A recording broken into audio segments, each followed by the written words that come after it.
What happened last night is unacceptable. And it cannot happen. That, to me, is the breaking point. How many times, BT, do we have to see this team go out there and stake their club to a 4-run lead, a 5-run lead, a 6-run lead? I have never seen anything like it. They actually score runs. They get an early lead. You're thinking the game is over.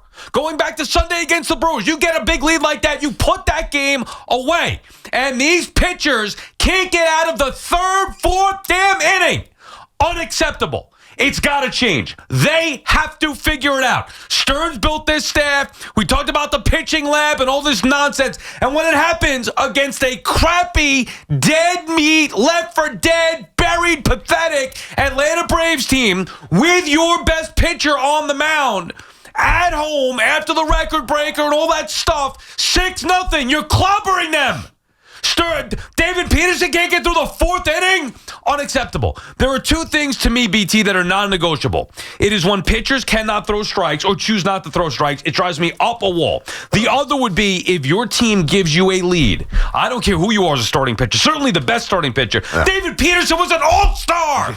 You're an all-star this year. You're the one guy they need you to go out there and give some length. Good God, when a 6-0 lead, you can't get through 5 innings. Reed Garrett, I never want to see him again. You know how I feel about that. But the other thing would be if a team gives you that big lead, you cannot give it back. 6-3, fine. 6-4, fine. Get through the fifth inning. So to me, that was now they're really, to me, starting to show signs that they may not, in fact, be as good of a team as I thought that they were. Okay, there's a lot there. I'm with you. Just a disgraceful, disgusting loss. And I wanted to see in that little hit piece there, which is on the money, I was waiting for one word: Stearns. Yeah. I wanted to make sure I heard that. As I was laying out, Liz, I heard Peterson. I heard a lot of things. I did hear Stearns, which is good because David Stearns is the one who went into the season with this starting staff. And now the Mets and David Stearns, I'm not saying that it can't happen, but now David Stearns and the Mets are basically beholden to a couple of talented, for sure, and highly thought of young pitching commodities.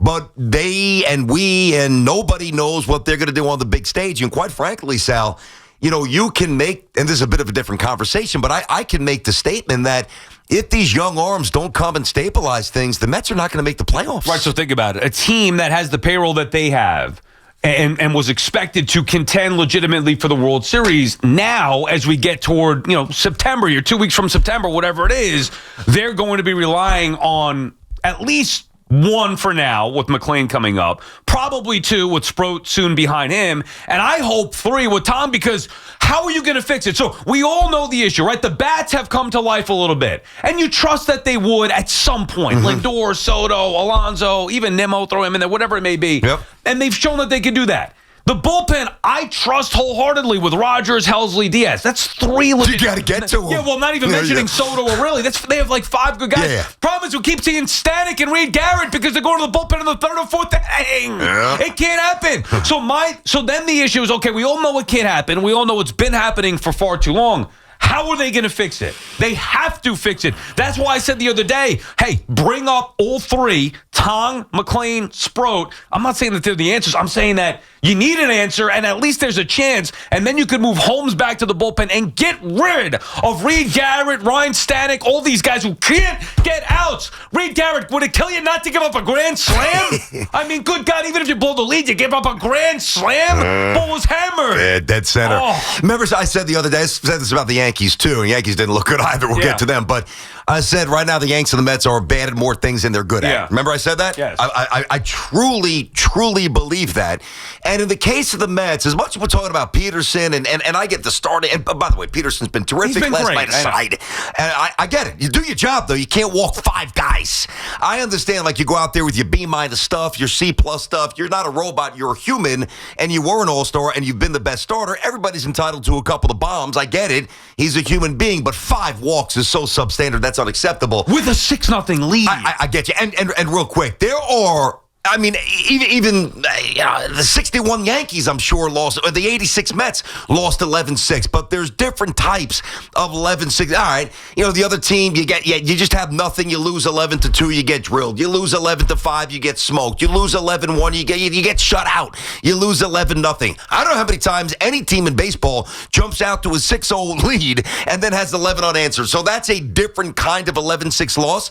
But just to complete the thought about the totality of this mess, all right? So we all know about the pitching. That's the easy stuff. Oh, yeah, by the way, the Mets botched 2 double plays. Yeah. And both were absolutely gross.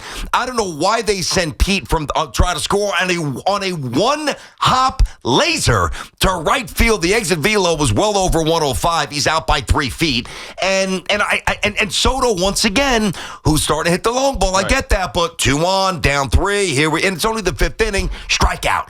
So like all the other things that and they're not a bad team based on their record, but they've been a bad team for way too long, not turning double plays, not hitting in the clutch, not getting past the 4th inning, relievers coming in with gas cans. Yeah. Questionable coaching decisions at third base. It's just like the Mets look awful. Not to mention the Phillies lost, and the Mets could have gotten right back in the division. They would have been a 4-game deficit and rolling. It's the crappy Braves. It's a 6-0 lead, and you have your best pitcher on the mound. Like, Peterson's not going to be perfect. I get that. But with a 6-0 lead, the very least he could do is get through 5 innings. Just be competent. Oh, my God. You don't have to be perfect. And by the way, it's not just one game, and it's not just the fact that the starters aren't giving length. It is 3 games in a row that the Mets have been staked to early leads, and their starters give it right back, and they can't get through the 4th inning. This may be the worst display of starting pitching that I've ever seen from a Mets fan perspective. And I've seen rotations with Mark Clark, Jeff D'Amico, Pete Harnisch, Pedro Estacio, like you name the scrubs that we have seen in the Mets rotations for years. And even if they were staked to 5-run, 6-run, 4-run leads, you put it in your back pocket and you go get the W. The hard part was getting the 5-6 runs. The easy part should be pitching through that. I don't understand it. Even the horrendously inept, just terrible Mets teams of the late 70s and early 80s, at least they had Craig Swan, Pat Zachary. Like they had a couple of guys. Now, Peterson's been really good. I love him. And I know you do as well. Yeah, I like him a lot. He's done a great job. But this is becoming contagious. Generally, you don't hit and runners in scoring position. Kind of becomes a little bit of a team-wide issue. Remember when the Yanks were throwing the ball all around the field with Volpe and some others? It becomes like it almost swallows you up. I guess the only hope, well, there's 2 hopes. The young guys change the course of the starting pitching soon, or the other guys just get their act together and get their heads out of the behinds and start doing their job. Now, let me say one more thing. Like, this is the other aspect of what bothers me about some of the commentary with New York baseball. And we do it with the Yankees, and we always hammer Cashman and run through 20 years of litany of mistakes. And we do, and I said Stearns, so I'm a little guilty here as well. But at what point can the players start doing their jobs? But when? Here's the counter to that. And I'm with you. Like, that's what we said. Cohen, Stearns, they built the team. Now go out there and do the job. The problem is, in Holmes' case, right? Because it's not all equal. In Clay Holmes' case, it was very predictable to say that you're going to take a guy converted from being a reliever for years and have him in the rotation, that at some point the innings were going to catch up on him. He's far past this. So you look at Holmes and say, you could understand how he can't give you much length right now. Move him to the pen. Okay, you can fix that. Montas, nobody in this town, Stinks. And I mean nobody outside of David Stearns himself wanted Frankie Montas. That's a guy that he chose. That's strike number 2. Yeah. That's why with Peterson, to me, it's different because he's not so like, it's not just that, well, the Mets don't have a rotation that could get through these innings. Well, some of it is because of the way that they design the rotation as it pertains to Holmes, as it pertains to Montas. The other guys are where it's perplexing. Senga's never been a guy that's going to give you great length. He's been abnormally bad since he's come back from injury. It's a big star for him today, Manaea's got the loose bodies. I don't know what's going on with him, but certainly he's been bad. Like, the multiple guys have gotten, when Sean Manaea gets a lead, you got to put that away. When David Peterson gets a lead, you got to put that away. Clay Holmes, you could understand it for the most part. Yeah. Montas, you understand it. They're just not, Holmes is tired. Montas not very good at this particular point, but it's been a little bit of everything. I think that's why Stearns, Hefner, the pitching lab, whatever you want to call it, that has to take a hit. They have to figure it out. This can't continue. It's gone on for 2 months. It can't continue. This is why when I say, Sal, when I look at the Mets, I just, and I know that at some point they're going to get hot. I get that. Lindor dropping down the bunt the other night opened him up a little bit. He's starting to get a couple of hits. Soto's hitting some bombs. Pete's been okay lately. Bottom third, whatever. They'll score some runs. I get it. If you get to those 3 guys or 4 guys to close out games, you'll win games. You just have to get to that point. So I know that the Mets are eventually going to look a whole hell of a lot better than they looked last night, and they've looked for the last 2 months almost. But I don't think that they'll ever look good enough this version to win a World Series. And that's what this season is about. And that's why, again, and I'm not going to say it forever, but when I say that they're bad at more things than they're good at, what I'm really saying is, it's like, and I've used this analogy as well, the whack-a-mole on the boardwalk. Bang, knock him down. Here pops another one. Boom, all right, I got him. Bang, there's another one. It's like, how many hammers can you use to get this freaking mole that's popping up? There's just too many problems with this team. BT and Sal on the Fan, our friends at Town Fair Tire. Remind you that at Town Fair Tire, you always get the guaranteed lowest price on name brand tires from Connecticut to Maine. Nobody beats Town Fair Tire. Nobody. 888-808-1019. Ray is in Tampa starting us off. What's up, Ray? How you doing, fellas? Thanks for taking my call.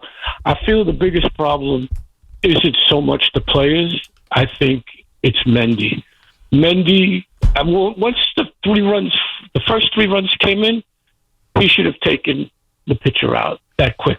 Ray, here's the problem. You can't blame. I'll let you finish here. I'm sorry to cut you off, but I got to jump in. You can't blame the manager when his starting pitcher can't get through the 4th inning. Sal, that is true. But the same thing happened time and time again. He can't see that he don't got it. He just didn't have it. I know, but what are you supposed to do is the point. In the 4th inning, you can't be playing bullpen games. And thanks for the call, Ray. Here's what Ray's missing, all right? So it's not just a singular issue like, Mendy, come on, what are you looking at? He can't find the strike zone, yank him. I don't think Mendoza's been great for the last month or so, and I've said that. Some of the decisions I've questioned, it's all good. I still think he can be really good, but I don't think he's been very good last month or so, right?